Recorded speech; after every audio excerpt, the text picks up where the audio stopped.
Good morning, sir. Good morning, sir.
Share check Telegram app उस पर भेजा है मैंने।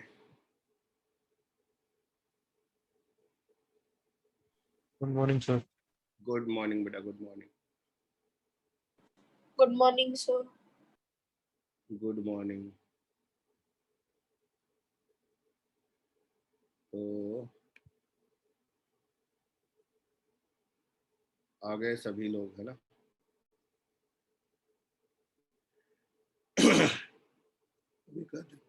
इधर ऋतिक, श्रेया,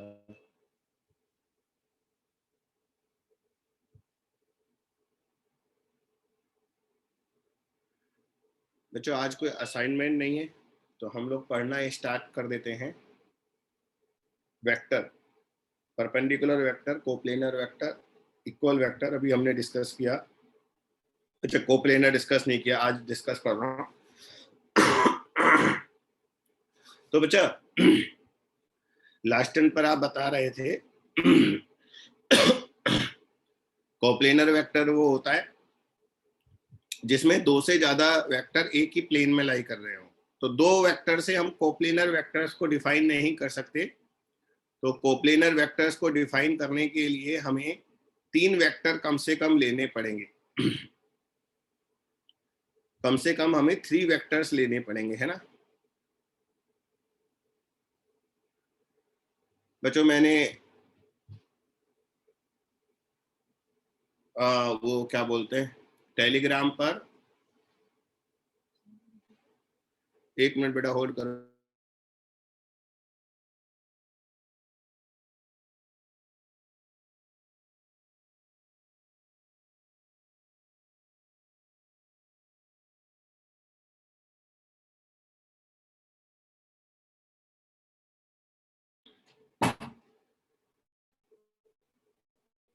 हाँ बच्चा, अरे कुछ बच्चों के कैमरा ऑफ है।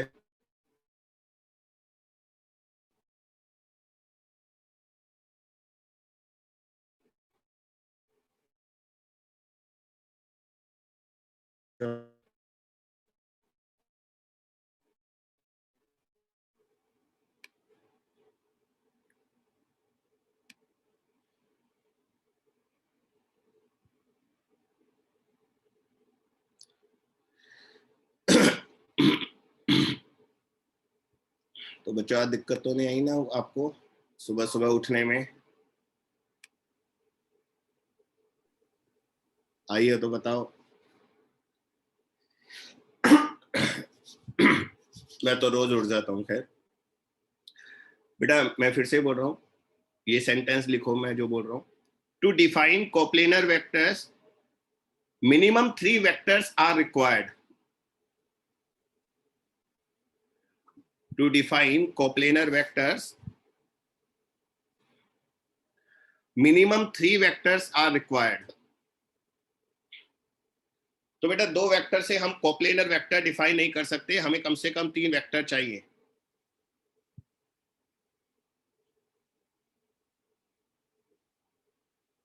आगे लिखो, 3 or more than 3 vectors are called coplanar if 3 or more than 3 vectors are called coplanar if they lie in same plane. If they lie in same plane.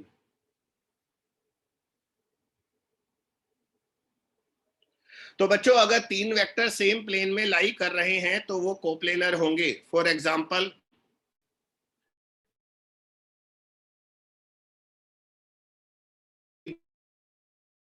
Plane समझते हैं, 3 परपेंडिकुलर एक्सिस होती है ना, जैसे ऐसे डायग्राम बनाया मैंने, आपको कैसे दिख रहा है?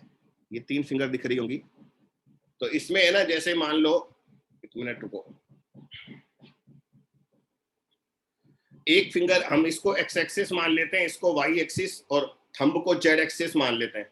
बेटा एक्स एक्सिस, वाई एक्सिस और जेड एक्सिस हमेशा म्यूचुअली परपेंडिकुलर होते हैं। इस तरह से अपने लेफ्ट हैंड के तीनों फिंगर्स को परपेंडिकुलर ऐसे फैला दो, तो ये मिडिल फिंगर आपका एक्स एक्सिस हो गया, ये इंडेक्स फिंगर आपका वाई एक्सिस हो गया, तो थंब आपका जेड एक्सिस होगा। तो देखो एक्स एक्सिस और वाई एक्सिस से मिलकर जो प्लेन बनता है, ये पूरा plane this is called X Y plane, क्योंकि एक्स और वाई एक्सिस में लाई कर रही है।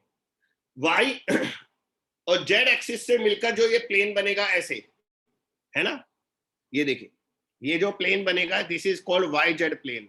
और बेटा एक्स एक्सिस और जेड एक्सिस से मिलकर जो प्लेन बनेगा that is called X Z plane.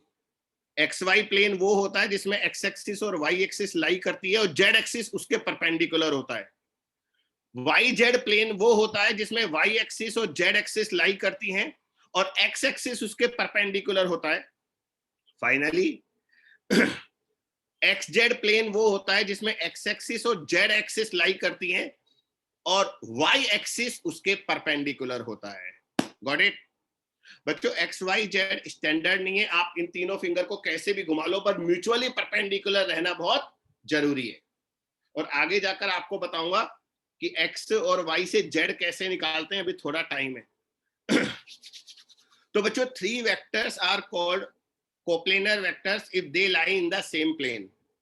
या तो तीनों वेक्टर, अगर दो वेक्टर एक्स वाई प्लेन में लाई कर रहे हैं लेकिन तीसरा वेक्टर अगर जेड डायरेक्शन में इंडिकेट हो रहा है तो वो कोप्लेनर नहीं होंगे। जैसे है ना, आप वॉल ले लो, अपने घर की वॉल ले लो। मान लीजिए ये वाली वॉल मैंने ले ली, इस वॉल पर आप एक वेक्टर बना दो, दूसरा वेक्टर बना दो, लेकिन अगर थर्ड वेक्टर वॉल से बाहर आ रहा है तो वो कोप्लेनर नहीं होंगे। कोप्लेनर कब होंगे? अपन ने एक वेक्टर बनाया, दूसरा वेक्टर इसी वॉल पर ड्रॉ कर दिया और तीसरा वेक्टर भी, थर्ड वेक्टर भी उसी वॉल पर ड्रॉ कर दिया, तो ये कोप्लेनर होंगे, अदरवाइज कोप्लेनर नहीं होंगे। तो बच्चों अभी काम नहीं आएगा, अभी तो सिर्फ हम डेफिनेशन लिख रहे हैं, बाद में काम आएगा तब और एक्सप्लेन कर देंगे। अभी आपने जो लिखा है दैट इज सफिशिएंट। और कोप्लेनर वेक्टर्स की मैथमेटिकल कंडीशन होती है, वो मैं लिखवा भी दूंगा तो अभी समझ में नहीं आएगा। डॉट प्रोडक्ट और क्रॉस प्रोडक्ट आते हैं तो उसको बाद में हम मैथमेटिकली हम बाद में सीख लेंगे, अभी हमने इसे लिख लिया। सर इसका कुछ रीजन होता है क्या कि कोप्लेनर वेक्टर्स में हमको एटलीस्ट 3 वेक्टर्स चाहिए? बेटा फिजिक्स में आगे देखो हर चीज के एप्लीकेशंस हैं, लेकिन अभी वो आपको कुछ बता भी दूंगा ना तो हमारे को समझ में नहीं आएगा। हर चीज के एप्लीकेशन है, आप देखना अगर कुछ एप्लीकेशंस तो 11th में काम नहीं आएंगे, 12th में काम आएंगे, लेकिन हर वेक्टर में हर चीज के एप्लीकेशन है। जो भी मैं पढ़ा रहा हूँ वो कहीं कभी ना कभी तो यूज होगा हमारे। Okay, next. इसके बाद कोप्लेनर वेक्टर्स के बाद लिखो कॉनकरेंट वेक्टर। कॉनकरेंट वेक्टर, कॉनकरेंट वेक्टर लिखता हूं मैं, लिखाऊंगा अभी।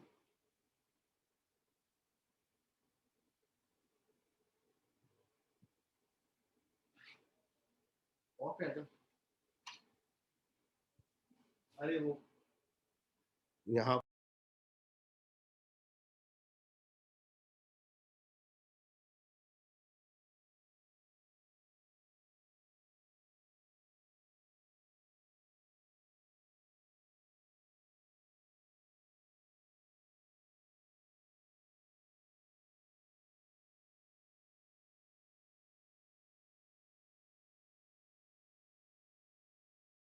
तो बच्चा कॉनकरेंट वेक्टर वो होते हैं जो एक ही पॉइंट से शुरू होते हैं। जैसे मान लो एक वेक्टर मैंने ये ड्रॉ कर दिया, दूसरा वेक्टर ये ड्रॉ कर दिया, तीसरा वेक्टर ये ड्रॉ कर दिया।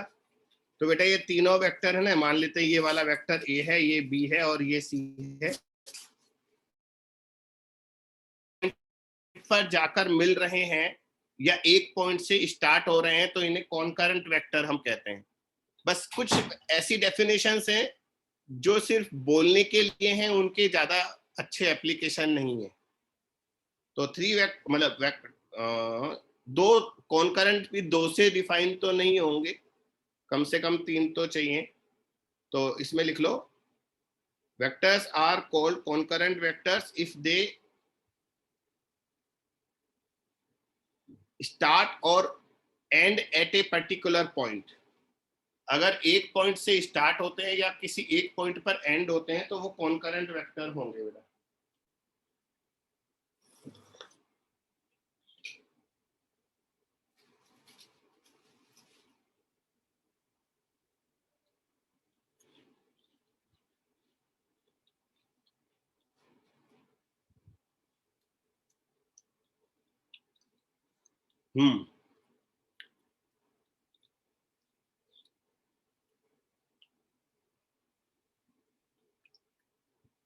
Next position vector.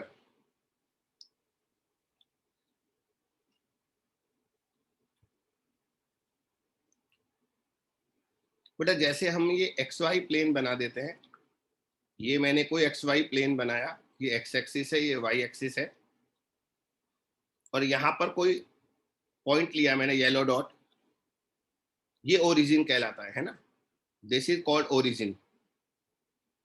तो बच्चों अगर हम ओरिजिन से उस येलो डॉट को मिला दें तो अब ये जो वेक्टर ड्रॉ हुआ है this is called position vector of point P with respect two point O। इसे हम जनरली स्मॉल r से लिखते हैं। तो what is small r? Small r means vector OP, vector OP। This is position vector of point P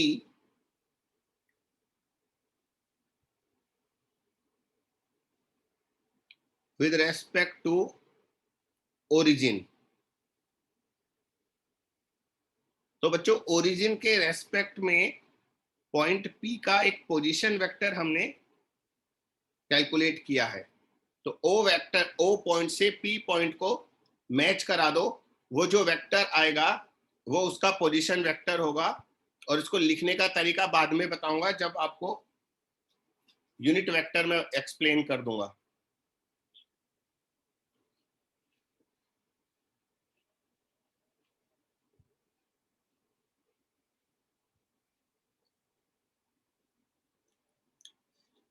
next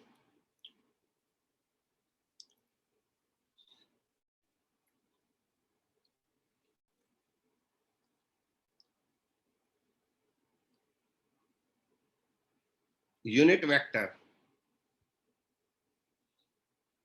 बच्चों इसका नाम बता रहा है, एक ऐसा वेक्टर जिसका मैग्नीट्यूड 1 होता है वो यूनिट वेक्टर कहलाता है।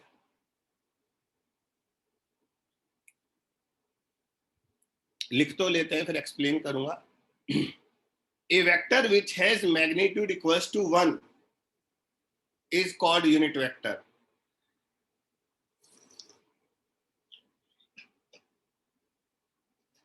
A vector which has magnitude equals to 1 is called unit vector. बच्चों यूनिट वेक्टर का मैग्नीट्यूड 1 होता है, लेकिन है ना इसकी कोई यूनिट नहीं होती।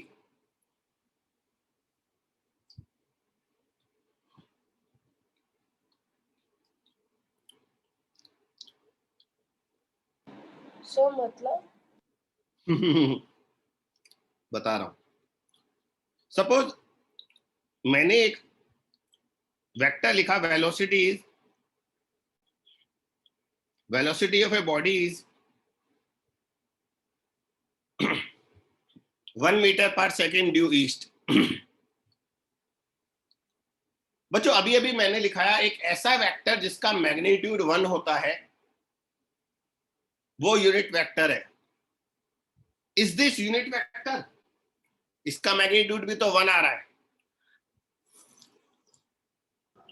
नो सर, सर आपने बताया कि यूनिट नहीं होगी।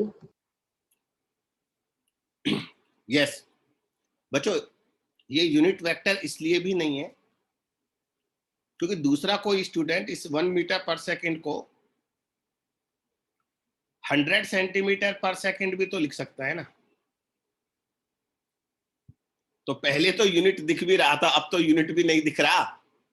तीसरा कोई स्टूडेंट आकर इसको 1000 मिलीमीटर पर सेकेंड लिख देगा। तो बच्चों अगर यूनिट साथ में हुई तो हम उसे कन्वर्ट करके 1 से उसका वैल्यू चेंज कर सकते हैं। तो यूनिट वेक्टर की कभी यूनिट नहीं होती। सच्ची बताऊं, नहीं अभी तो लिख रहा हूं, this is not an unit vector, not a unit vector. ये यूनिट वेक्टर का एग्जांपल नहीं है। मैं कह रहा था, मैं सच्ची बताऊं, यूनिट वेक्टर तो सिर्फ एक डायरेक्शन होता है, only a direction. For example मैं कहता हूं ड्यू नॉर्थ। बच्चों ड्यू नॉर्थ एक डायरेक्शन है, इसका मैग्नीट्यूड कितना होगा? डायरेक्शन का कोई मैग्नीट्यूड तो होता नहीं है, ये कहलाता है यूनिट वेक्टर, ये होता है। तो ऐसा बोलना चाहिए किसी वेक्टर की जो डायरेक्शन होती है ना, एक्चुअल में हम उसी को यूनिट वेक्टर बोलते हैं। ये फिजिकल क्वांटिटी नहीं होती, ये डायरेक्शन होती है ओनली। किसी भी वेक्टर की डायरेक्शन को रिप्रेजेंट लिखने का एक मेथड होता है यूनिट वेक्टर। किसी भी वेक्टर की डायरेक्शन को लिखने का एक तरीका होता है यूनिट वेक्टर। इसका ये फिजिकल क्वांटिटी नहीं होती, 1 मीटर पर सेकेंड या 1 न्यूटन, ये यूनिट वेक्टर नहीं है। यूनिट वेक्टर वो होता है जिसमें यूनिट नहीं होती, ओनली डायरेक्शन होती है। तो नीचे एक सेंटेंस लिखो, unit vector is only direction, unit vector is only direction of A given vector. Unit vector is only a direction of given vector. बच्चों थोड़ा सा टाइम लगेगा इसको समझने में।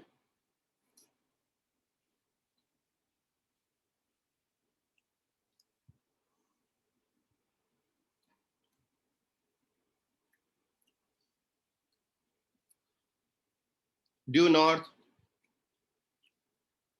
Due east, due north east, ये सब यूनिट वेक्टर है।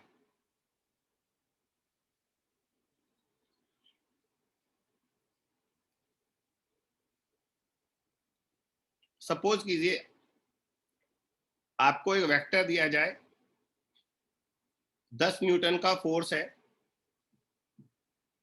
उसकी डायरेक्शन है ड्यू ईस्ट।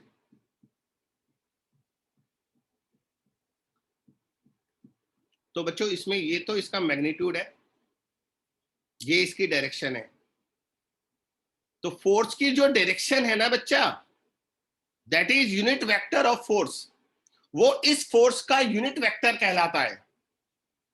यूनिट वेक्टर को कैलकुलेट करने का तरीका होता है कि अगर हमें कोई वेक्टर गिवन हो ए, तो हम उस वेक्टर में उसके मैग्नीट्यूड से डिवाइड कर देंगे, तो हमें इस वेक्टर का यूनिट वेक्टर मिल जाएगा। यूनिट वेक्टर को हम ए कैप लिखते हैं, है ना।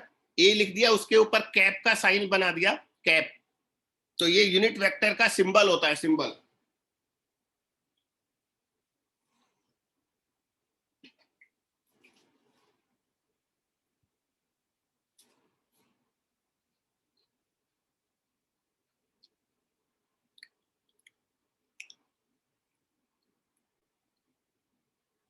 This is unit vector of A.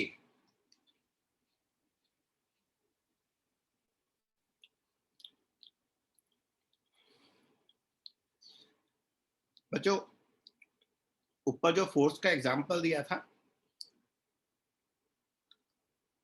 उसमें ये जो 10 न्यूटन है, ये तो फोर्स का मैग्नीट्यूड है। तो ये डायरेक्शन जो है, we can say this is unit vector of force.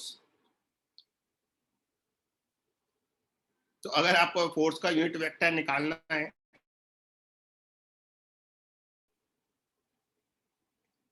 और आप इसे एक फार्मूला मानते हैं अगर, तो इस फार्मूले से फोर्स का यूनिट वेक्टर निकाल लो।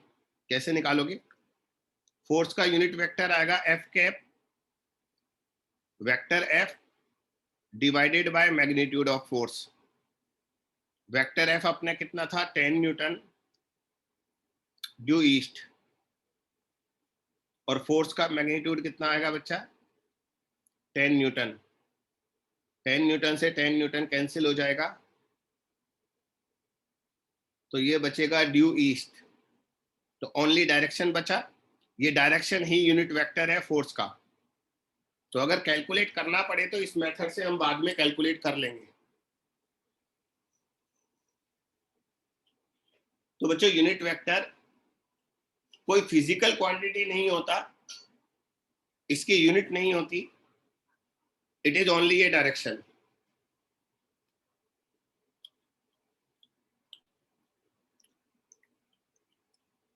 तीन स्टैंडर्ड यूनिट वेक्टर है जो हम यूज करेंगे। I cap,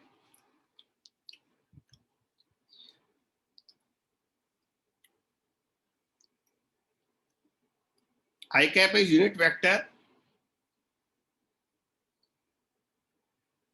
in X direction. बच्चों, स्टैंडर्ड यूनिट वेक्टर है ये। Second is J cap, this is unit vector in Y direction. तीसरा होता है K cap, this is unit vector in Z direction. ये तीन स्टैंडर्ड यूनिट वेक्टर से आपको याद करने हैं।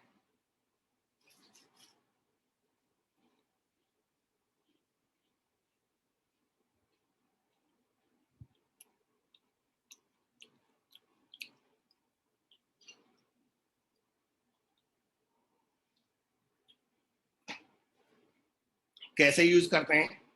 सपोज मैंने आपको बोला a body is moving in X direction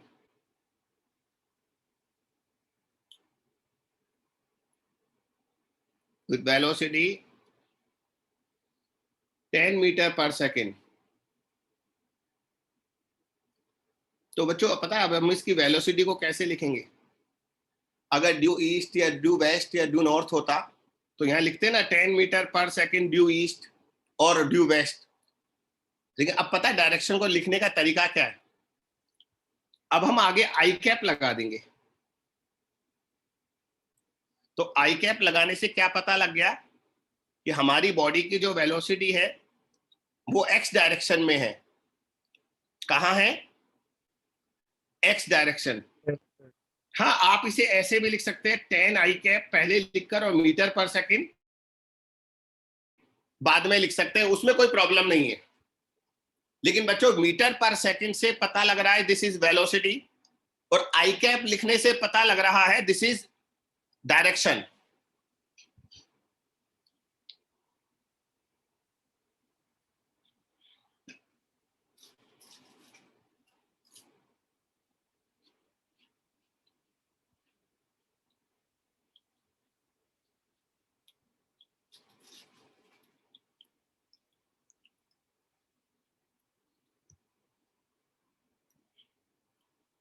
मुझे लग रहा है टाइप्स ऑफ वेक्टर में मैंने सारे बता दिए आपको। ये यूनिट वेक्टर थोड़ा बड़ा है।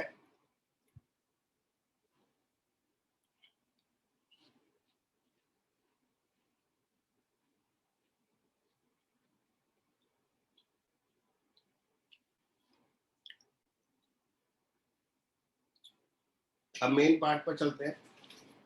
सर ये पैरेलल वेक्टर्स भी होते हैं ना सर? पैरेलल मैंने नहीं लिखा है क्या आपको? नहीं सर, पैरेलल नहीं लिखा है। ना बेटा, वो अपोजिट लिखा है ना, वो भूल गया। पैरेलल वेक्टर दो, वो वेक्टर दो पैरेलल होते हैं बस। उसमें एक्चुअली है ना, बताने लायक कुछ था नहीं। जैसे परपेंडिकुलर वेक्टर में मैंने क्या बताया, बता? कुछ नहीं बताया।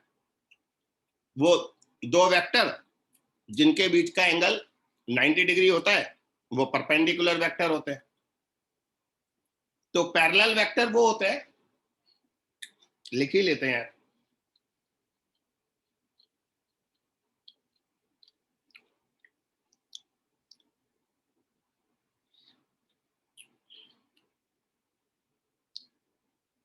अगर दो वेक्टर है, उनके बीच 0 डिग्री एंगल है। Suppose this is vector A, this is vector B. बच्चों बी छोटा है, ए बड़ा है, लेकिन दोनों पैरेलल है, तो ये दोनों पैरेलल वेक्टर होते हैं। एक होता है एंटी पैरेलल वेक्टर।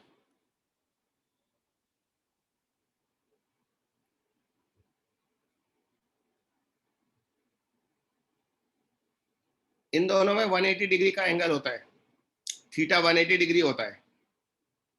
मतलब सपोज वेक्टर ए, इसकी डायरेक्शन है टुवर्ड्स राइट, वेक्टर बी है, इसकी डायरेक्शन है टुवर्ड्स लेफ्ट। तो दो अपोजिट वेक्टर हो गए ना बेटा। तो दो अपोजिट वेक्टर को हम एंटी पैरेलल वेक्टर भी बोलते हैं, क्योंकि ये दोनों एक दूसरे के पैरेलल भी हैं और अपोजिट भी हैं। So they are called anti parallel.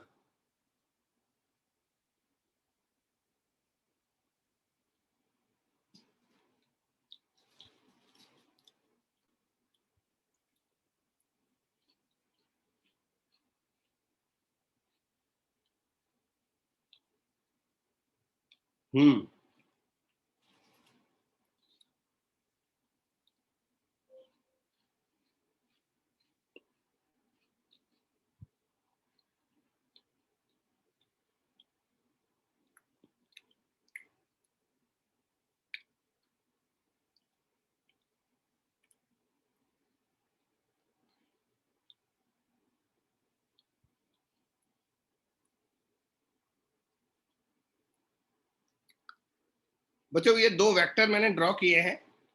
This is vector ए, ये 2 बी वेक्टर।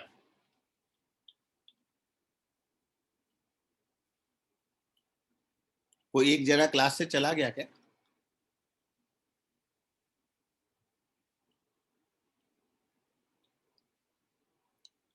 श्रेया,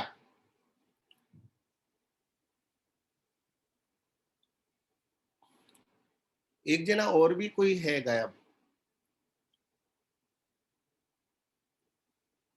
दोनों टर्निंग पॉइंट को छोड़कर अपनी क्लास में 8 बच्चे होते हैं। श्रेया के अलावा एक कौन है? बताओ बताओ। वत्सल? वत्सल तो आज आया ही नहीं ना, आया था क्या? नो सर, आया ही नहीं लगता है। सर वो श्रेया ही 2 डिवाइस से कनेक्टेड थी। अच्छा, तो बच्चों ये वेक्टर ए है, वो वेक्टर बी है। तो ये जो एंगल होता है ना बेटा, this is called angle between these two vectors. दोनों वेक्टर की टेल मिलानी पड़ती है। अगर मान लो एक वेक्टर ए इधर बना हुआ है, दिस इज वेक्टर ए, और suppose this is vector B, तो बच्चों इन दोनों की टेल मैच नहीं कर रही, इन दोनों के हेड मैच कर रहे हैं। तो इसमें पहले दोनों की टेल को हमें मिलाना पड़ेगा, तब एंगल देखेंगे। तो टेल मिलाने के लिए क्या करें बच्चों, अगर मैं ए वेक्टर को इसके पैरेलल शिफ्ट कर दूं, ये देखो ए वेक्टर में ऊपर ले गया, तो मुझे बताइए पैरेलल शिफ्ट करने से वेक्टर ए का डायरेक्शन चेंज होता है या मैग्नीट्यूड चेंज होता है?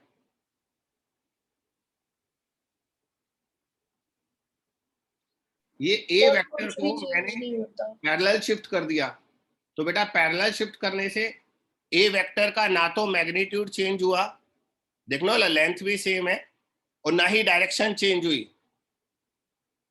तो बच्चों अगर मैग्नीट्यूड डायरेक्शन दोनों चेंज नहीं हुए, तो इसका मतलब हम ए वेक्टर को पैरेलल शिफ्ट कर सकते हैं। अब पैरेलल शिफ्ट करने के बाद ए और बी का टेल मैच कर गया, देखो यहाँ पर दोनों की पूंछ मिल गई, पूंछ पूंछ टेल। तो अब ये वाला जो एंगल होगा, ये इन दोनों के बीच का एंगल हो जाएगा। Although this angle is also equal to this angle. तो हम पहले वहां थीटा लिख सकते थे, पर रूल ये होता है कि दोनों वेक्टर का टेल मिलाओ, उसके बाद एंगल देखो। एक थर्ड डायग्राम और बनाता हूं, देखो बच्चों एक वेक्टर ये है और दूसरा वेक्टर ये है, this is vector A, this is vector B. तो बच्चों इन दोनों के बीच में ये वाला एंगल थीटा नहीं होगा, गलत, दिस इज रॉन्ग। तो अगर हमें थीटा फाइंड आउट करना है, तो हम पहले दोनों की पूंछ मिलाएंगे, टेल से टेल मिला। तो क्या करूं मैं, दोनों की पूंछ कैसे मिलेगी? सर ए को शिफ्ट कर दो या बी को कर दो। किसी एक वेक्टर को हम शिफ्ट कर देते हैं और दोनों की पूंछ मिला देते हैं। इसको कॉपी कर लूं पहले, ये देखो। अब मैं किसको शिफ्ट करूं बताओ? सर ए को शिफ्ट कर। ए को शिफ्ट कर देते हैं। तो मैंने ए को आगे शिफ्ट कर दिया,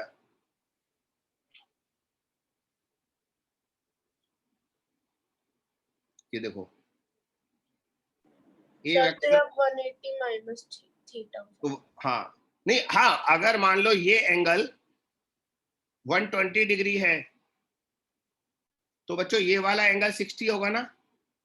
यस सर। तो इन दोनों वेक्टर के बीच में जो एंगल होगा थीटा, वो 120 नहीं था। हमारे क्वेश्चन का आंसर है angle between these two vectors is only 60 degree.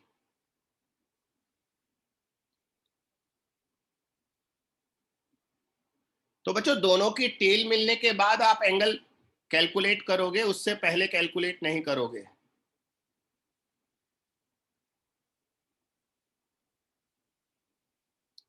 Ritwik तेरा तो टाइम हो गया ना?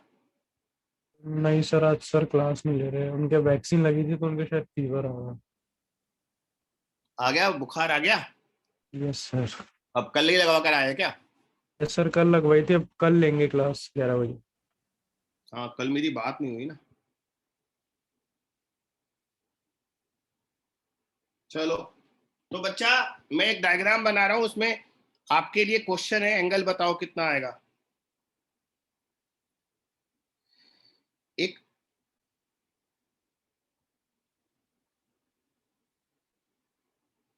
ये राइट एंगल ट्राइंगल है,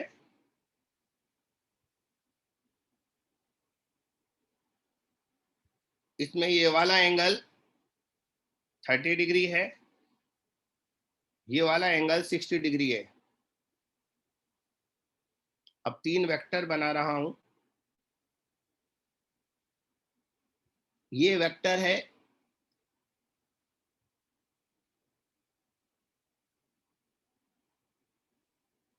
नहीं, गलत बात,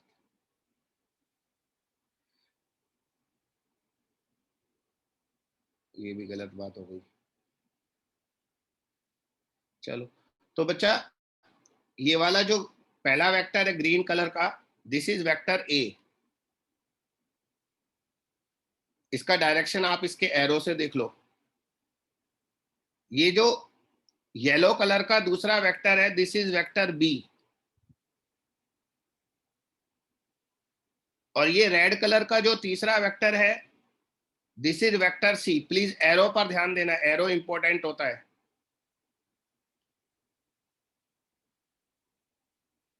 now my question is, what is angle between vector A and vector B, 120. Vector B and vector C, vector A and vector C. मुझे ये तीनों वेक्टर के बीच का एंगल कैलकुलेट करके बताओ according to this diagram.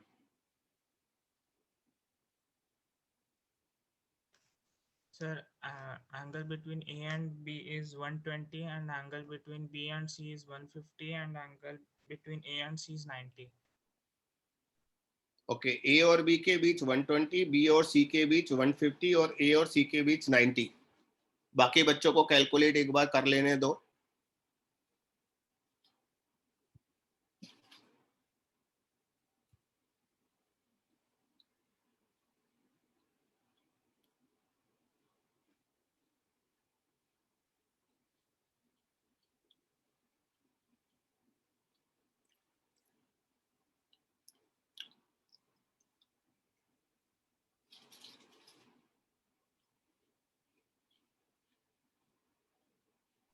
Sir ये एक right angle triangle है ना?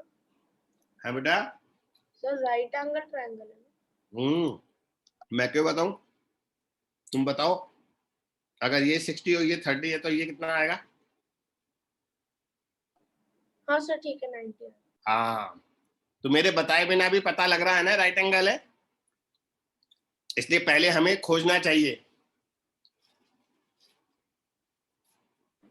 Sir done. बोल दे। सर पहले का 120, दूसरे का 150 और तीसरे का 60। तीसरे का क्या बोला? 60। बाउला गया। एओसी में 90 है।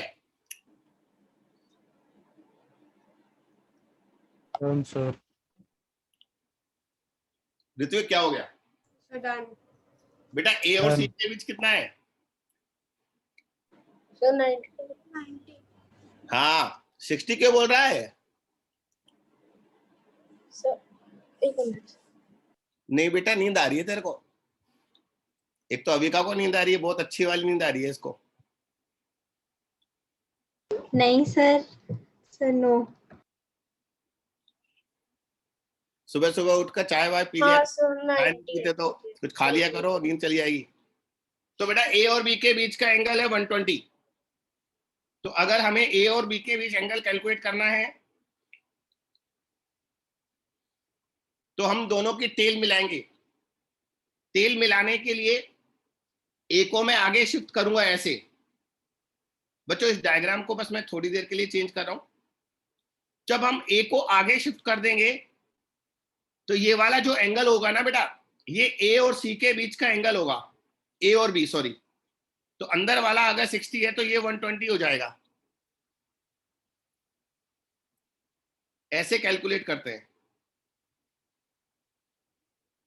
वापस शिफ्ट कर दिया मैंने। अगर आपको बेटा अगर आपको दिक्कत आ रही है तो नीचे बना दूं डायग्राम, एक बार नीचे बनाकर एक्सप्लेन कर देता हूं, है ना। जैसे मैं क्वेश्चन वाला डायग्राम खराब नहीं करना चाहता, ये इधर लिया। अब अगर हमें ए को आगे शिफ्ट कर देते हैं, ये देखो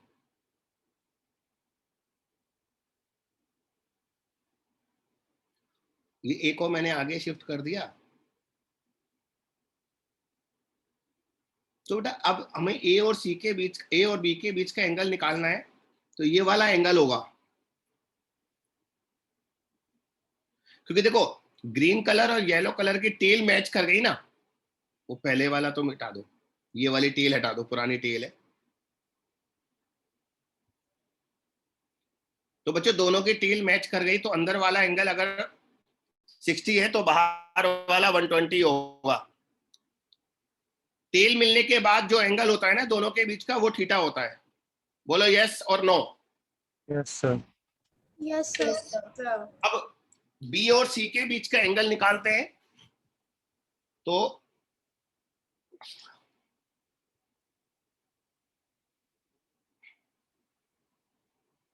ये लो, ये बेसिक डायग्राम पर आ गए बेटा। बी और सी के बीच का अगर एंगल निकालना है तो बी और सी की टेल को मिलाना पड़ेगा। टेल मिलाने के लिए हम इसे बी को उसके पैरेलल शिफ्ट कर देते हैं। देखो बी को पैरेलल कैसे शिफ्ट करेंगे, बी को उठाकर यहां ले गया देखो मैं, और इसका एरो इधर हो गया, बी वेक्टर का एरो इधर हो गया ये। तो बी को बिल्कुल पैरेलल शिफ्ट कर दिया। अब येलो कलर और रेड कलर के बीच का एंगल देखना है। तो बच्चों ये एंगल थीटा होगा। अब आप खुद देखो, अगर ये अंदर वाला एंगल 30 था तो ये बाहर वाला 180 माइनस 30 150 होगा ना बेटा। तो हमारे वेक्टर बी और वेक्टर सी के बीच का एंगल 150 हो गया। तो यहां लिखूंगा theta is equal to 150 degree. Second question का आंसर। डायग्राम इस तरह का बनेगा। आप हर बार डायग्राम बना लो, मुझे कोई प्रॉब्लम नहीं है। पहले ए और बी का डायग्राम हमने दिखाया, अब बी और सी का डायग्राम दिखाया है। तो बी और सी के बीच 150 डिग्री का एंगल है। बच्चों ए और सी तो परपेंडिकुलर दिख ही रहे हैं ना, उसमें तो अगर सी को आप नीचे शिफ्ट कर भी दोगे, ये देखो सी वेक्टर को मैंने नीचे शिफ्ट कर भी दिया तो भी एंगल 90 ही रहेगा।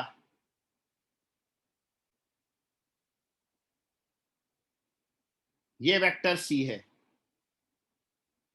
तो ग्रीन कलर और रेड कलर के बीच का एंगल 90 है। तो हमारे तीसरे क्वेश्चन का आंसर है 90 डिग्री। तो बच्चों ये डायग्राम ठीक बन गया। इसमें तीनों शिफ्ट भी कर दिए हमने और ये भी दिखा दिया एक साथ एंगल कैसे कैलकुलेट करते हैं। गया काम से।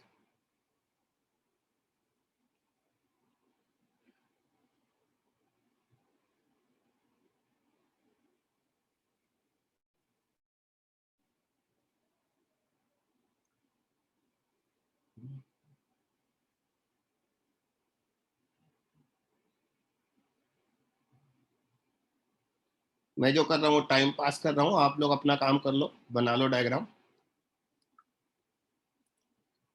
तो बच्चों तीनों वेक्टर को मैंने पैरेलल शिफ्ट कर दिया। ए को आगे बढ़ा दिया, बी को आगे बढ़ा दिया, सी को आगे बढ़ा दिया।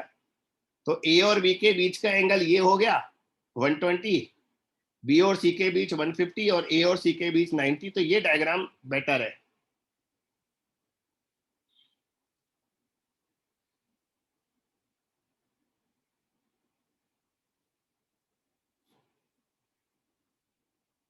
बच्चा एनी प्रॉब्लम? बोर तो नहीं नो लग रहा? सर। बोरिंग फील कर रहे हो क्या? मुझसे झूठ मत बोलना, मुझे थोड़ा थोड़ा बोरिंग बोरिंग सा लग रहा है। वो धीरे धीरे आएगा यार, वेक्टर अपने पूरे शबाब पर आएगा बाद में। तो चलो एक अच्छा टॉपिक करते हैं, एडिशन ऑफ टू वेक्टर्स। बस ये आपकी दुनिया बदल देगा, क्योंकि ये वही वाली बात सिखाने जा रहा हूं जो मैंने चैप्टर के शुरू में बताई थी ना। 3 न्यूटन और 4 न्यूटन को अगर ऐड करते हैं तो 5 न्यूटन 7 न्यूटन नहीं आता। It may be 5 Newton, 1 Newton, 2 Newton, 3 Newton, depend on the direction of two vectors. तो हमारा टॉपिक है एडिशन ऑफ टू वेक्टर्स। बच्चों दो वेक्टर को ऐड करने के 2 रूल होते हैं। अब कौन गया? ये बच्चे मैदान छोड़कर भाग क्यों रहे हैं? मैं बेकार पढ़ा रहा हूँ आज यार। और पता है मैसेज भी नहीं करते, भाग भी जाते हैं, मैसेज भी नहीं करते। अब कौन गया?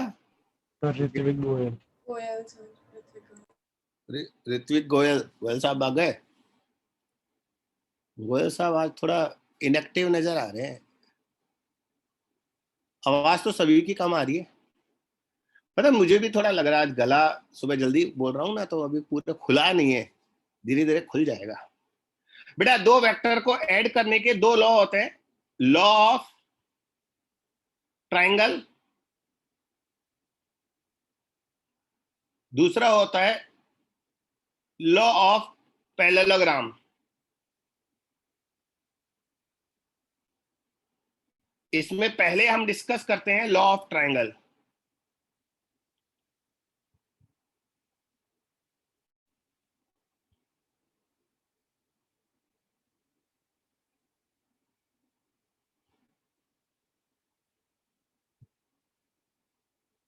यार ये तो बहुत जरूरी था सीखना, आना चाहिए दोनों बच्चों को। दोनों चले गए, वसल भी आज छुट्टी पर है तो मरवाएंगे।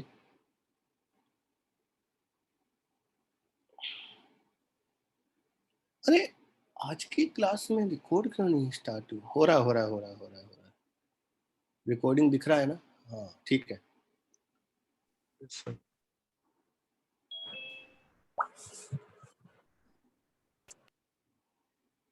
गोयल साहब आ गए वापस। अच्छा लॉ ऑफ ट्राइंगल क्या होता है सुनिए। हम कोई भी एक ट्राइंगल बना लेते हैं, मान लीजिए मैंने ऐसा एक ट्राइंगल बना दिया,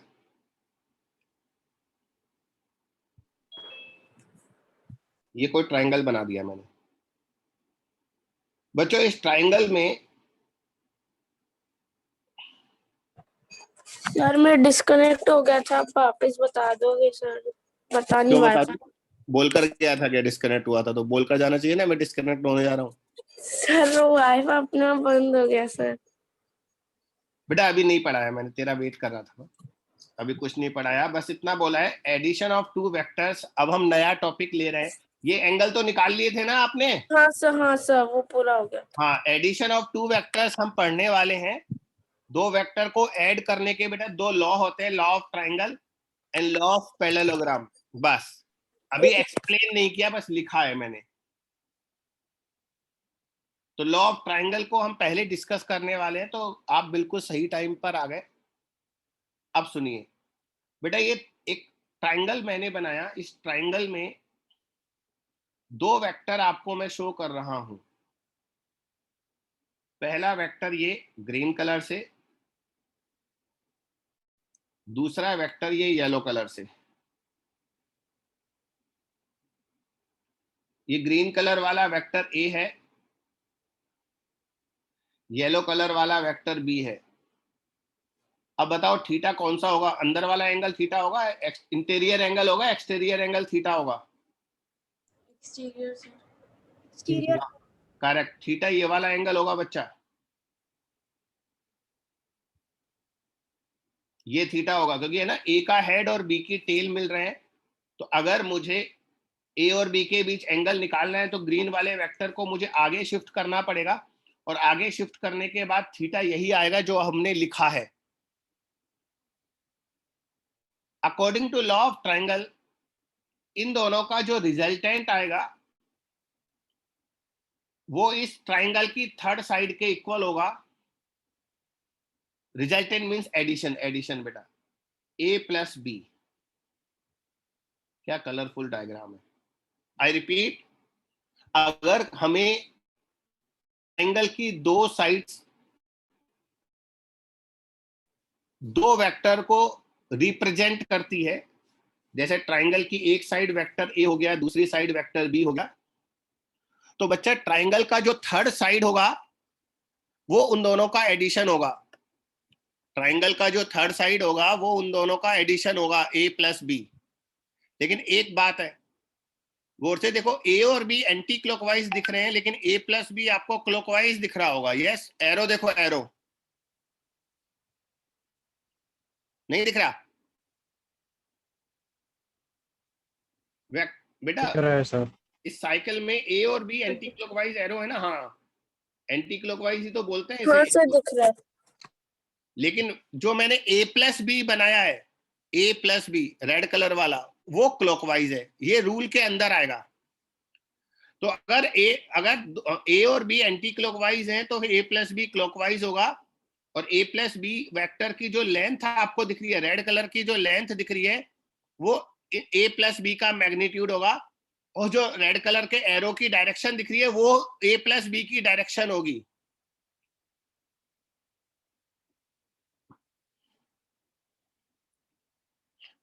नहीं बेटा, मैं आप लोगों के क्या एक्सप्रेशंस देख रहा हूं, तो कुछ कुछ जगह मुझे गड़बड़ गड़बड़ सी दिख रही है। क्यों ऋत्विक, मजा नहीं आ रहा है क्या आज? तू झूठ मत बोलना। दो कौन वजह से सा मजा वाला नहीं ऋत्विक? आता, 2 वजह से मजा नहीं आता। पहला, हमें सब कुछ आता है और हम बोर हो रहे हैं। दूसरा, हमें समझ नहीं आ रहा। सर ये पहले से पढ़ रखा है तो कुछ ऐसा हाँ, जल्दी। फैसिनेटिंग था, मतलब तुम पता लोगों से को, नहीं। ऋषित को और ऋत्विक, तुम लोगों को थोड़ा ज्यादा मजा तब आएगा जब मैं क्वेश्चन दूंगा ना। अभी क्या थ्योरी करा रहा हूँ तो यस सर। फीलिंग बोर, हाँ मैं समझ रहा हूँ। तो अभी क्वेश्चन पर आ जाएंगे थोड़ी देर में। तो बच्चों, this is called law of triangle. Law of triangle क्या होता है? अगर किसी ट्राइंगल की दो साइड सेम ऑर्डर में, सेम ऑर्डर का मतलब आइदर क्लॉकवाइज और एंटी क्लॉकवाइज, सेम ऑर्डर में दो वेक्टर्स को रिप्रेजेंट करती है, तो third side of the triangle will represent addition of two vectors but in opposite order, but in opposite order. तो एक बार ये डायग्राम बनाओ, मैं जो लाइन लिखवाऊं वो लिख लो, फिर कुछ एग्जांपल देंगे तब समझ में आता है।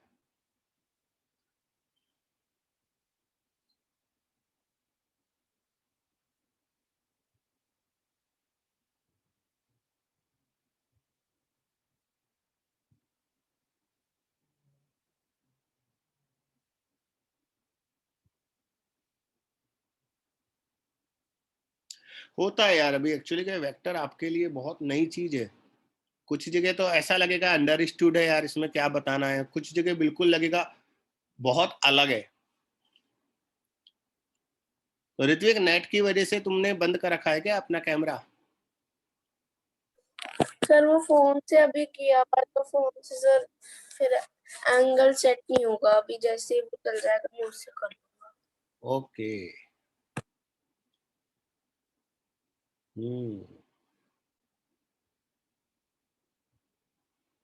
लिखो, देखो, if two vectors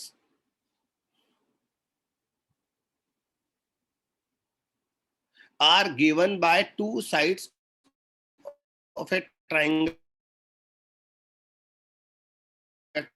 are given by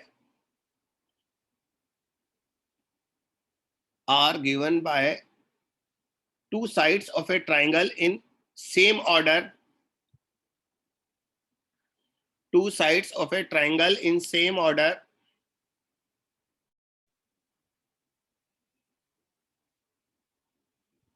then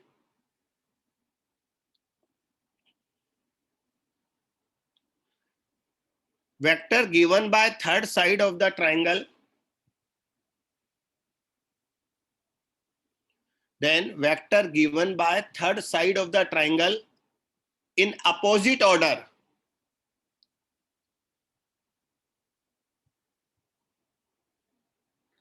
in opposite order will be addition of first two vectors, will be addition of first two vectors.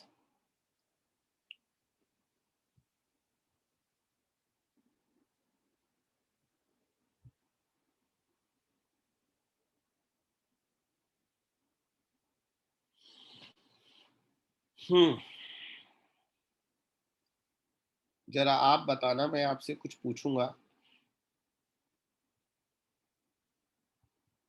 ये मैंने कोई ट्रायंगल बना दिया,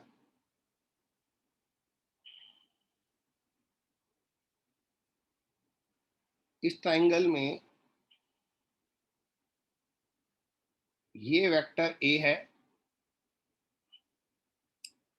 ग्रीन मतलब ए, ये वेक्टर बी है,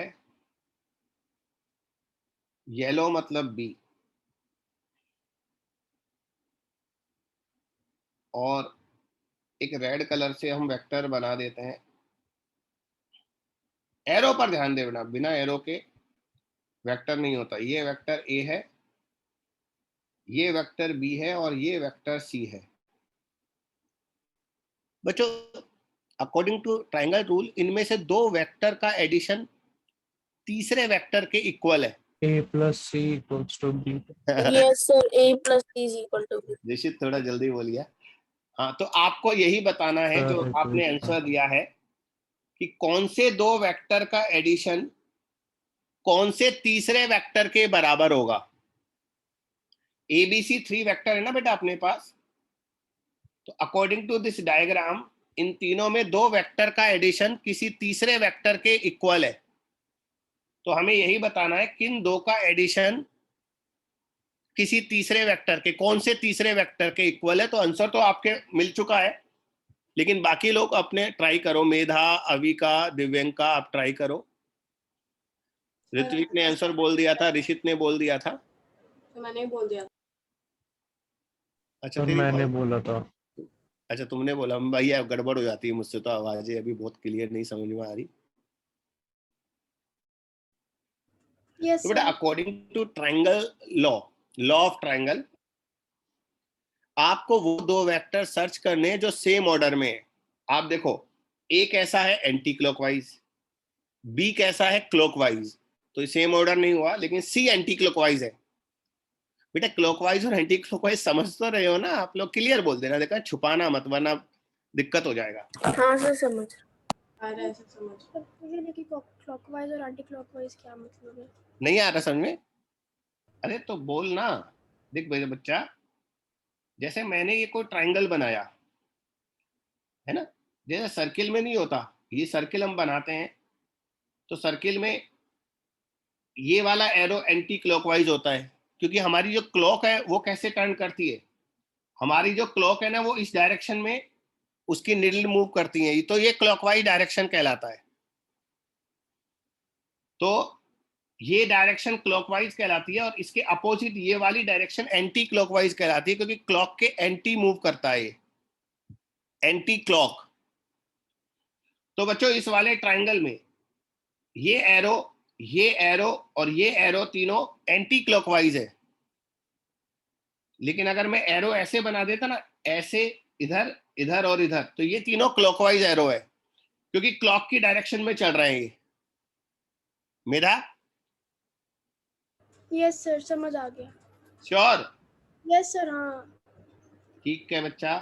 तो अकॉर्डिंग टू दिस अब आप देखिए कि इसमें ए और सी एंटी क्लॉकवाइज थे और बी क्लॉकवाइज था, और अभी मैंने आपको रूल बताया था कि दो वेक्टर जो सेम डायरेक्शन में हैं उन्हें ऐड कर दो। तो बच्चों ए और सी ऐड होंगे क्योंकि ये एंटी क्लॉकवाइज है, और बी के इक्वल कर दो क्योंकि ये क्लॉकवाइज है। तो A plus C is equal to B हमारा आंसर आ गया अकॉर्डिंग टू दिस डायग्राम।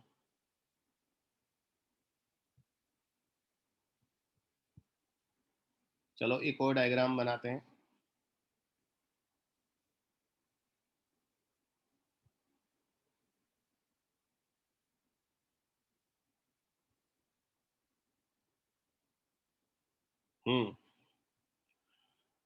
तो बच्चा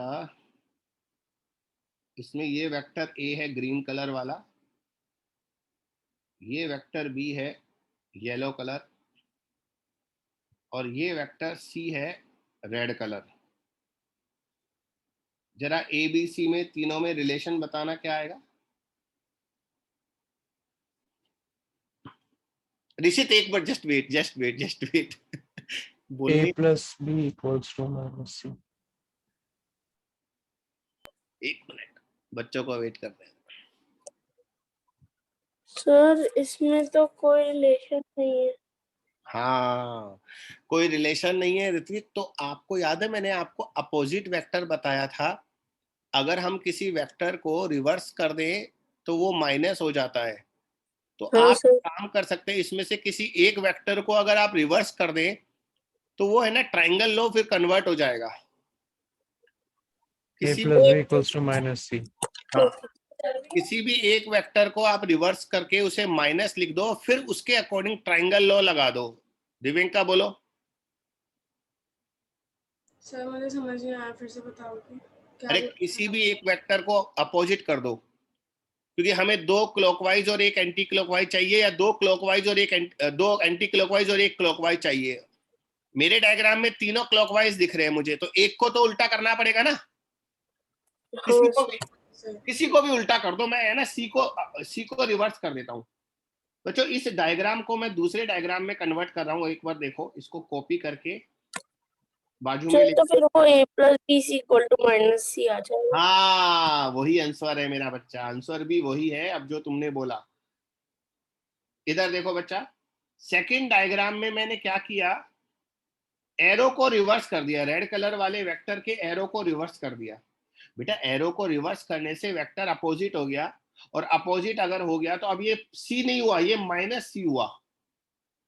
अगर सी वेक्टर लेफ्ट में है तो माइनस सी राइट में हो जाता है, वेक्टर को अपोजिट करने से उसका साइन चेंज हो जाता है। ये आपको मैंने शुरू में बताया था ना, अपोजिट वेक्टर में बताया था। अब इन तीनों में वेक्टर एडिशन लगा दो, law of triangle. According to law of triangle A और बी सेम डायरेक्शन में है, सेम ऑर्डर में, तो ए और बी का सम थर्ड वेक्टर के इक्वल आएगा। थर्ड वेक्टर है एंटी क्लॉकवाइज, ए और बी क्लॉकवाइज है, इन दोनों का एडिशन एंटी क्लॉकवाइज माइनस सी के इक्वल आएगा। तो ये आंसर आ गया। अब आप इसे इधर शिफ्ट कर सकते हैं, माइनस सी को राइट लेफ्ट में शिफ्ट किया, प्लस सी हो गया, तो ए प्लस बी प्लस सी 0। ये हमारे इस क्वेश्चन का आंसर है।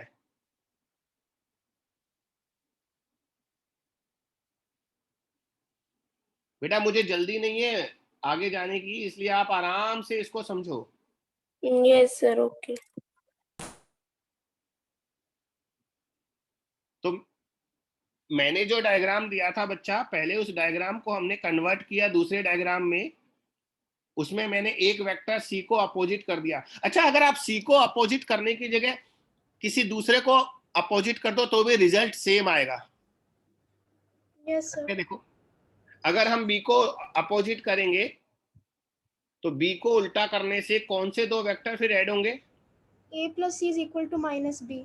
हाँ सी और ए ऐड हो जाएंगे, तो C plus A is equal to minus B होगा। माइनस बी को लेफ्ट में लेकर आएंगे, फिर वही रिजल्ट आएगा, A plus B plus C is equal to 0।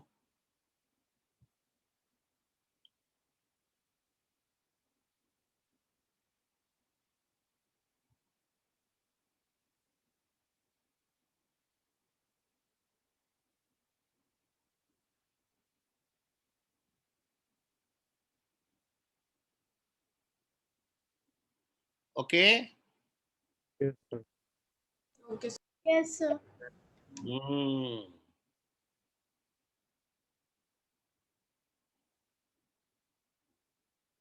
बच्चों अब इसका मैग्नीट्यूड निकालते हैं।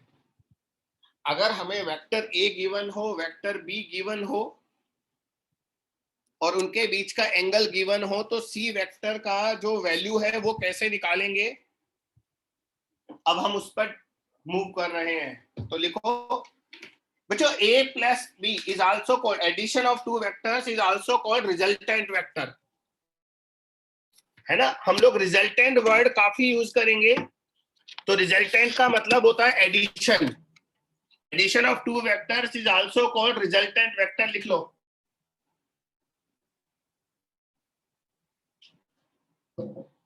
Addition of two vectors is also called resultant vector.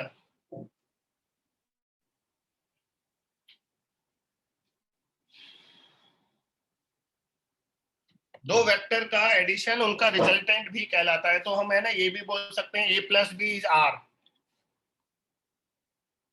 तो हम a और b को अगर सम कर रहे हैं, यहां नहीं, मेन डायग्राम में लिख देता हूं बेटा। ये हमने सबसे पहले जो लिखा ना a प्लस बी, इसे हम r वेक्टर भी लिख देते हैं, r फॉर रिजल्टेंट। तो vector addition is also called resultant. तो अब हम है ना मैग्नीट्यूड निकालने जा रहे हैं। मैग्नीट्यूड ऑफ रिजल्टेंट वेक्टर या एडिशन ऑफ टू वेक्टर्स। तो बच्चों ऊपर वाले डायग्राम को ही मैं यूज करूंगा, तो इस वाले डायग्राम को मैं नीचे लेकर जा रहा हूं।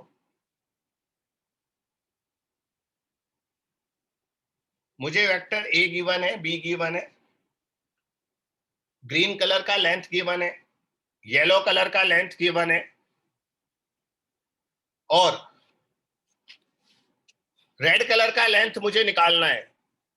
वैसे तो हम ट्रायंगल प्रॉपर्टी से निकाल सकते हैं, और हमें थीटा गिवन है। क्या गिवन है?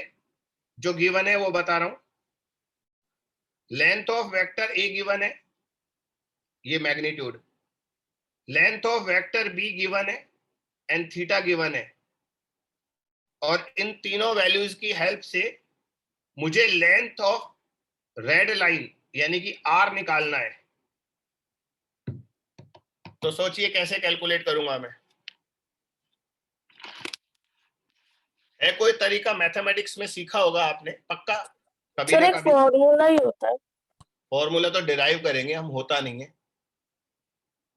बताओ, तुम्हें रेड कलर वाली जो लाइन है ना, उसका लेंथ निकालना है। अब आप सोचो कि उसकी लेंथ हम कैसे निकालें। ग्रीन कलर का लेंथ पता है, येलो कलर का लेंथ पता है, और थीटा भी पता है।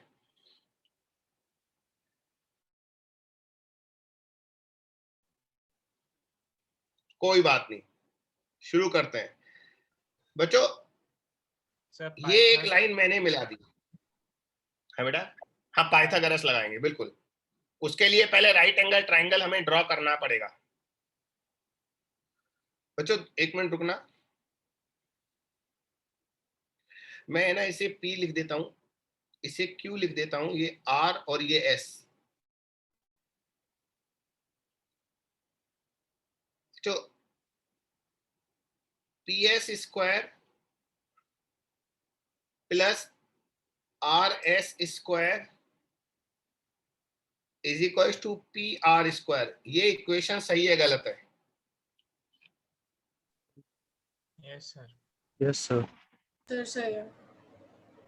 पाइथागोरस लगा दिया ना? सही है सर। हाँ, PRS, PSR is a right angle triangle. PSR ये ट्राइंगल राइट एंगल है, और इसमें मैंने ये पाइथागोरस लगाया है। बच्चों मुझे PS की वैल्यू नहीं पता, लेकिन मुझे पता है PS जो है that is equal to PQ plus QS। PQ मुझे पता है, PQ is magnitude of vector P। QS calculate करने के लिए हम ये वाला ट्राइंगल कौन सा? QSR, इस ट्राइंगल को यूज करेंगे। मुझे बताइए इस छोटे ट्राइंगल में cos थीटा कितना आएगा? QSR वाले ट्राइंगल में cos थीटा कितना आएगा?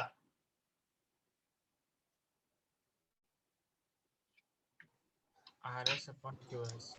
तेज बोले, आवाज कम आ रही है। सर QS upon PR है। cos थीटा होता है base upon hypotenuse. Sir QS upon QR। Correct. तो cos थीटा होगा QS अपॉन QR। अब बच्चों QS जो है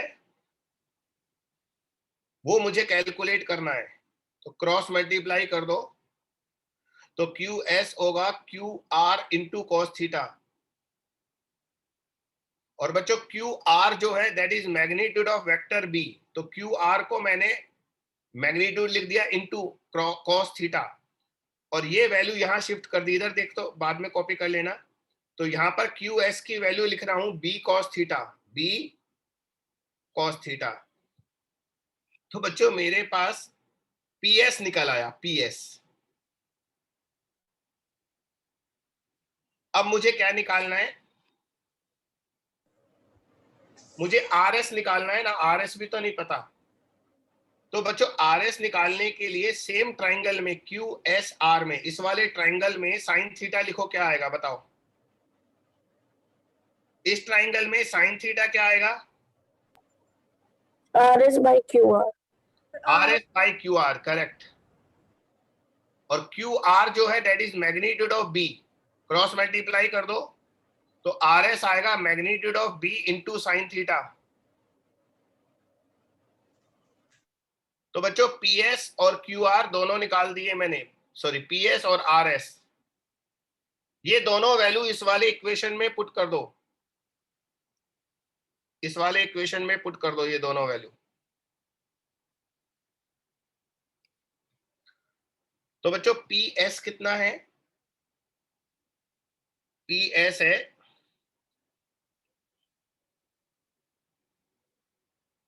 पी एस, ये है पी प्लस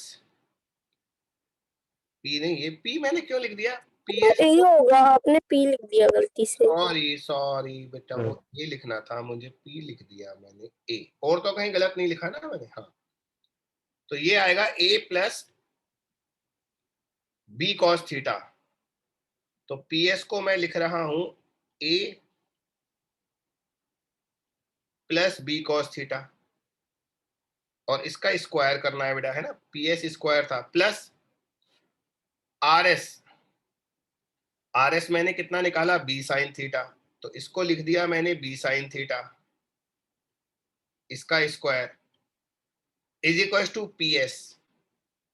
बेटा पी एस को P R, sorry, is equal to P R square. P R को मैं वेक्टर आर लिख दूं, कैपिटल आर। तो this is magnitude of vector R और इसका स्क्वायर। बच्चों यहां तक अगर कोई डाउट है तो आप मुझे डिस्कस कर लें, क्योंकि इसके बाद तो होल स्क्वायर को एक्सपेंड करना है बस। No doubt sir. No doubt sir. तो बच्चों पीएस की वैल्यू हमने निकाल ली A plus B cos theta, R S हमने निकाल लिया बी साइन थीटा, दोनों को पाइथागोरस में पुट कर दिया।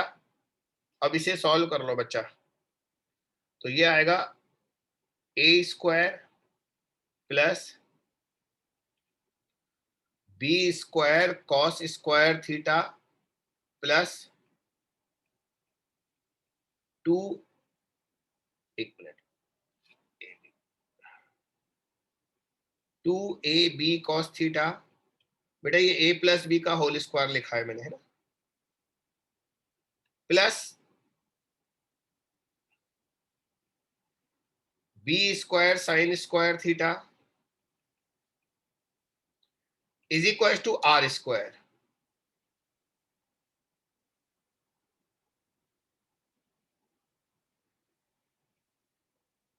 तो बच्चों आर स्क्वायर क्या हो गया?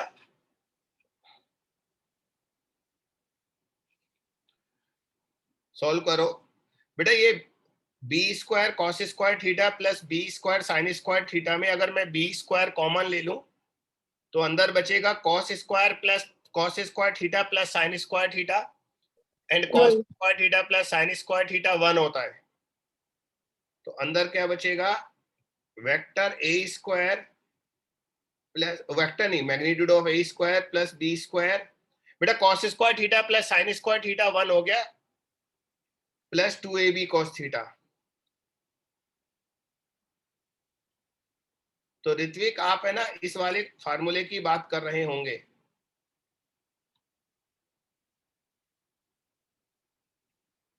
यहां हिंट लिख रहा हूं, cos square theta plus sine square theta मैंने 1 पुट किया है, तब बी स्क्वायर आया है।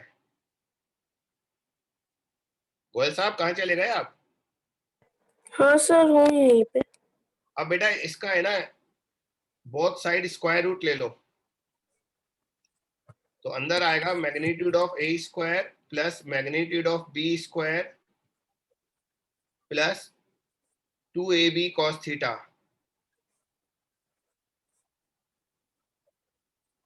ये हमारा मेन फॉर्मूला है, इसे याद भी करना है। हाँ सर, मैं इसी फॉर्मूले की कह रही हाँ आप इसी की बात कर रहे थे ना बेटा, तो ये हमें डिराइव करना था, अब याद कर लेंगे, नो प्रॉब्लम। ये सबसे इंपॉर्टेंट फॉर्मूला है वेक्टर का।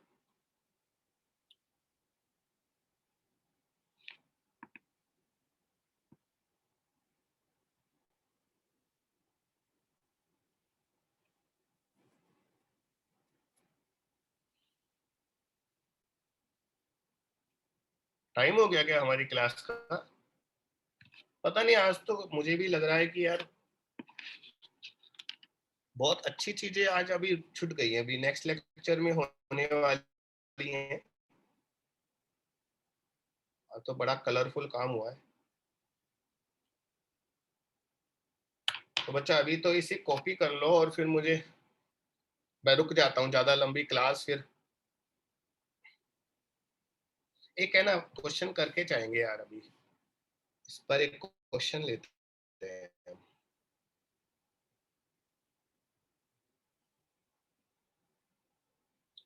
अच्छा, क्वेश्चन में है ना डायग्राम भी आप ही को बनाना है। मैं क्वेश्चन ऐसे देता हूं, हमारा वेक्टर ए जो है that is 10 metre due east. Vector B जो है that is 10 metre due 30 degree north of east.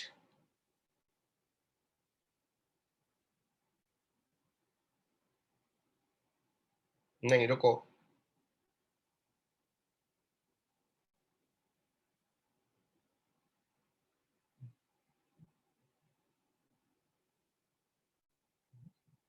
Sixty degree कर देते हैं वरना फिर थोड़ी कैलकुलेशन में दिक्कत आ जाएगी।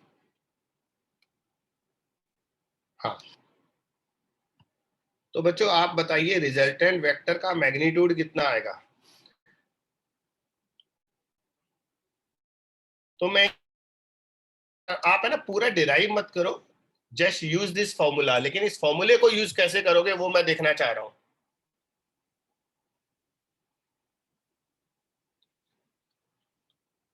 तो पहले तो आपको डायग्राम बनाना पड़ेगा, क्योंकि थीटा निकालना है आपको, थीटा डायग्राम से निकलेगा।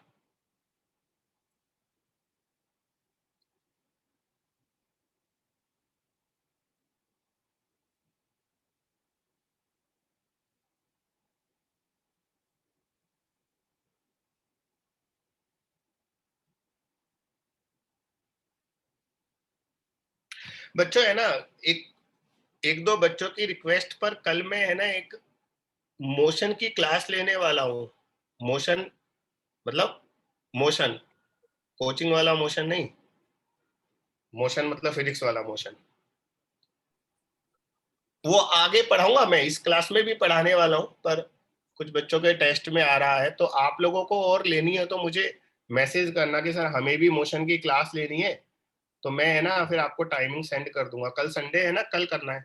और दूसरा यार, मैंने सुना है अपना कल टेस्ट है। हाँ सर, मैं यस आपसे सर। पूछने वाला था इसके बाद। यस सर, यूनिट एंड हाँ डायमेंशंस का और और मैथमेटिकल। मैथमेटिकल। हाँ, मैं तो भूल गया। तो कल आपका कोई कोचिंग का टेस्ट वगैरह है क्या, कहीं और का स्कूल या कोचिंग का? सर मेरे यस सर। मंडे हाँ से बेटा, तक। मेधा फिर से बोलो। सर मैंने बोला कि मेरे मंडे से स्टार्ट हो रहे हैं यूनिट्स, मंडे से क्या स्टार्ट हो रहा है? Unit test. अच्छा, स्कूल के? यस सर, कब से चल रही है? ठीक है, मैं तो है ना सुबह 9 बजे से शाम को 6 बजे तक शेड्यूल कर दूंगा, आप कभी भी दे देना। एक सवा घंटे का टेस्ट होगा अपना, ज्यादा नहीं होगा। हाँ सर, ओके सर, इसका आंसर निकल गया। निकल गया? बाती बातों में आंसर निकाल दिया, अरे वाह। बोलो सर गोयल साहब। अंडर रूट ऑफ 300 होगा सर, जो कि 10√3 हो गया। 10√3 मीटर हाँ ऋषित बोल। सर, 10√3 मीटर ही आ रहा है सर। आ रहा है, ओके। Yes sir, 10√3। बच्चों है ना, अपना वेक्टर का नेक्स्ट वाला लेक्चर है ना बहुत अच्छा जाने वाला है, बेस्ट लेक्चर होगा। क्योंकि आज के लेक्चर में है ना हम लोगों ने थ्योरी ज्यादा डिस्कस की है, क्वेश्चन नहीं किए। और फिजिक्स में मजा तब आता है जब हम क्वेश्चन करते हैं। तो नेक्स्ट लेक्चर आपका अच्छा जाने वाला है। तो बच्चा इसमें है ना डायग्राम बना लेते हैं ताकि थीटा निकल आए। देखो ए वेक्टर हमारा है ड्यू ईस्ट, तो हम एक वेक्टर ये वाला बना दिया ईस्ट में, ये ग्रीन कलर से हमने बना दिया। दोबारा बनाऊंगा, ब्रेक हो गया। तो बच्चा ये वेक्टर ए है। वेक्टर बी हमारा 60 डिग्री है नॉर्थ ऑफ ईस्ट, ये येलो कलर से बना देता हूं। तो बच्चों 60 डिग्री लगभग इतना आएगा, यहाँ ये आ गया। बेटा नॉर्थ ऑफ ईस्ट कहां से एंगल बनता है? ईस्ट से टुवार्ड्स नॉर्थ। तो हमारा 60 डिग्री ये वाला एंगल आएगा बेटा, ये 60 डिग्री होगा ना, क्योंकि ये ईस्ट है और ये नॉर्थ है। तो हमें ईस्ट से नॉर्थ 60 डिग्री टर्न करना है, नॉर्थ ऑफ ईस्ट। अगर किसी को ये इस तरह से डायग्राम बनाने में प्रॉब्लम हो मुझे बता देना।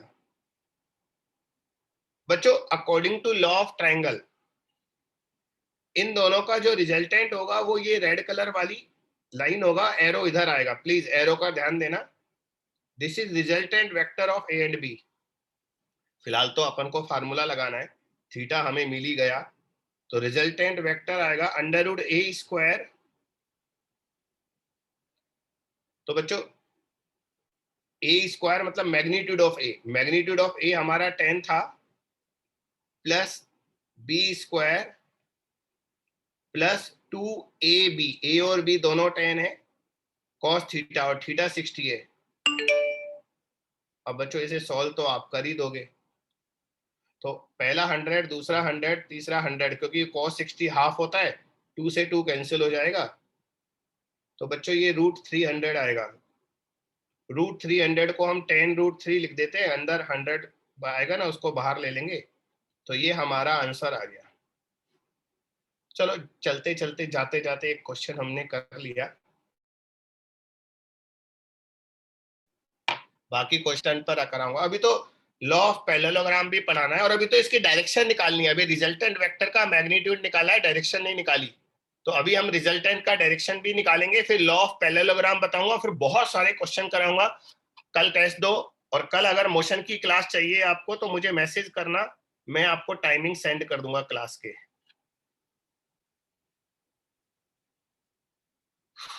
तो बच्चों एंड कर दो क्लास। Okay sir. सर अगर सर। डाउट, ऋषित क्या बोल रहे हो? सर अगर डाउट रहा सर मोशन में तो, मोशन में डाउट रहा मतलब कोई कोई क्वेश्चंस में अगर डाउट है तो क्लास के समय पूछ सकते हैं सर। अभी है ना, कल में, अच्छा आपके पर्सनल डाउट नहीं, वो अलग से पूछ लेना।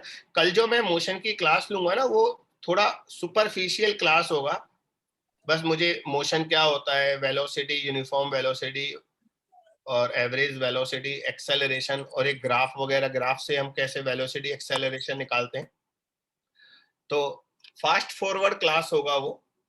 तो उसमें डाउट, मैं आपके पर्सनल डाउट उसमें नहीं ले पाऊंगा, लेकिन आप क्लास के बाद पूछ लेना। तो अगर आप उस क्लास में आना चाहते हैं तो आ जाइए, नो प्रॉब्लम।